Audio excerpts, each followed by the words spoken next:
This is around 1 o'clock and we have sun peeking through, but we also have a beautiful overcast sky just beyond. So I know that I want to expose for the highlights in this setting and I want to keep those sky details intact so I can really bring them out in my images in post-processing.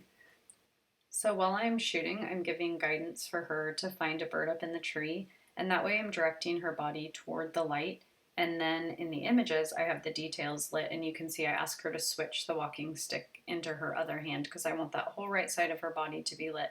So you can see in the picture that her hand, the walking stick, that whole right side, it creates depth when I expose for the highlights, and everything else falls into the shadow. So you get that nice separation between your subject and the background. And now to get another perspective, she's exactly where she was. I'm just coming around to the front of her so that she's front lit. She's still facing the direction of the sun. And I'm just moving myself so I can get another perspective. You'll see in the image, I'm having her look up at me. I want to catch that light in her eyes. And since the sun is still overhead, if I have her look down any more than that, you're going to have shadows in the eyes. And then this is just one more perspective, her sweet little rosy cheeks and the details of her hands and the stick. So just make sure that you're moving around and catching some different perspectives. So now we've added her mama in there with her, and I just told her to rub her arms so it wasn't so stiff, just to create a little bit of movement. You can see that I'm shooting from a little bit lower. I'm trying to place them in the sky.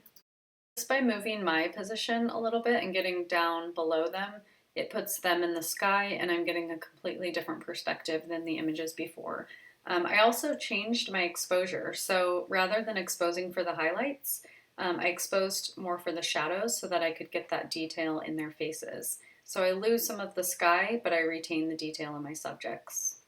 And then here I am again, just moving myself around to change the perspective, asking her to touch Mama's face, tell her a secret, just get a little bit of movement and interaction between them.